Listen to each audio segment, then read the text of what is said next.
Good evening and welcome to Crossroads. The manifesto of the Nashville school shooters finally been made public, and this was not officially released. It was leaked to conservative show host Steven Crowder, who then released it online. And what it shows is a concerning development for the country itself, and confirms also what many people suspected. Audrey Hale, the 28-year-old transgender woman who murdered 3 children and 3 adults at the Covenant School in March, well, it appears she had been radicalized by narratives against white people. According to Hale's notebook, she specifically aimed to kill white children. She framed the kids as being wealthy and claimed they had white privileges. Nashville Chief of Police John Drake has since confirmed the legitimacy of the documents. He wrote that he was disturbed that the manifesto was leaked, and he added, "We're not at liberty to release the journals until the courts rule." And he also said that his department will legally go after the people responsible for the leak.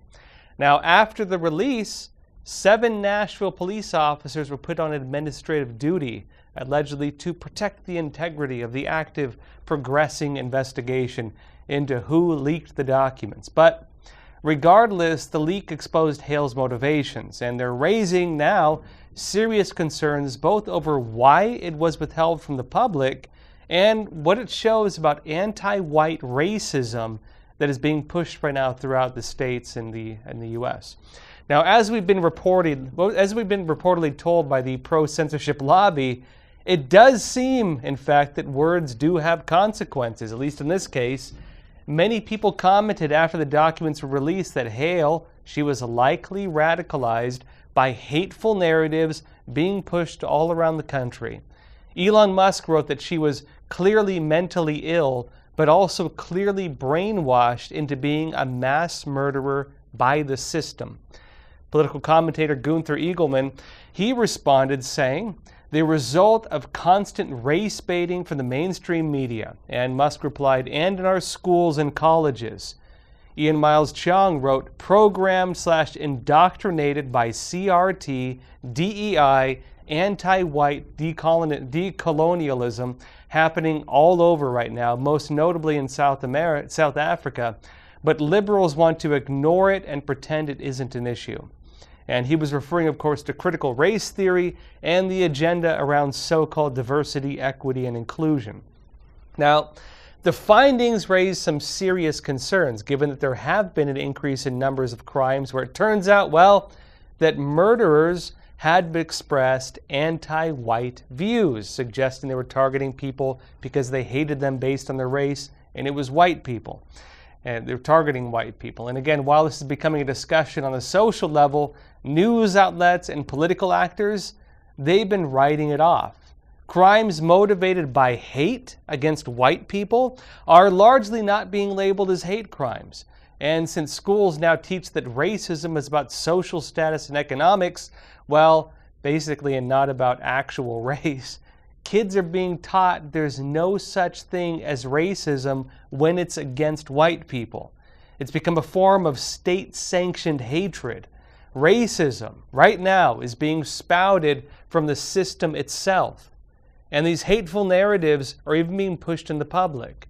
Part of it is the DEI trainings that are being mandated in certain government workplaces, and also under corporate requirements in many cases. People have complained that they're forced to claim all white people are racists, and it's racism, essentially, under the disguise of anti-racism. And this form of social brainwashing is now showing its consequences. It doesn't end there either. In another recent incident, letters that were laced with deadly amounts of fentanyl were sent to election offices around the United States, including in Georgia, Nevada, California, Oregon, and in Washington. And given that fentanyl can be deadly in even very small doses, including when absorbed through the skin, they very well could have killed people. Now, election offices in some areas had to be evacuated even. The letter containing the deadly powder said this: "End elections now. Stop giving power to the right that they don't have. We are in charge now, and there is no more need for them." It also contained an ominous threat that, quote, "Be aware your ballot drop box are very susceptible to noxious chemicals and are unsafe to the public." In some instances, the powder did turn out to be baking soda, but in others, the substances tested positive as fentanyl proven. The letters also contained 3 logos, notably, which have been framed as being tied to Antifa. These include the homosexual flag, a satanic upside-down pentagram, and a third symbol showing 3 arrows pointing downwards. Now, that's from a 1931 Iron Front movement. That was an anti-Nazi organization of the Social Democratic Party of Germany.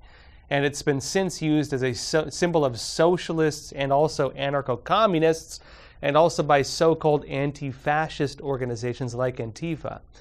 Now, while conservatives have tried calling for Antifa to be designated a terrorist group, given that they use terrorist violence as a way of achieving political goals, the violent leftist organization tends to operate with relative impunity and even some degree of political protection from their party.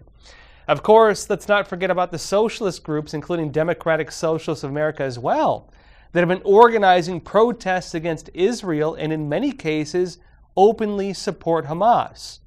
Representative Rashida Tlaib was censured in the House vote over her statements and following her involvement in a takeover of a building on Capitol grounds. Some Republicans, including Representative Marjorie Taylor Greene, framed this as being similar to the January 6 riots.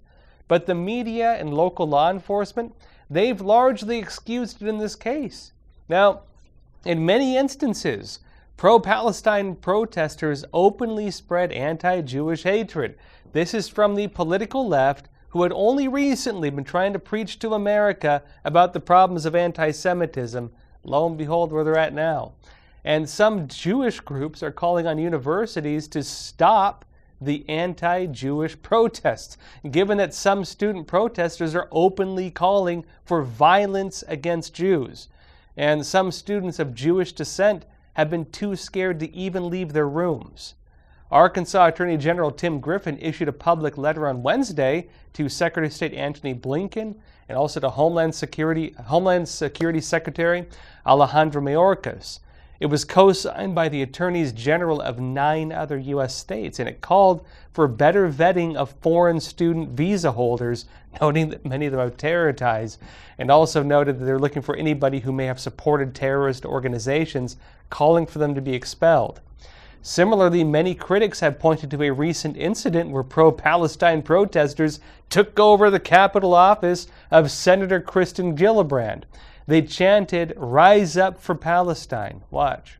Rise up for Palestine! Rise up for Palestine!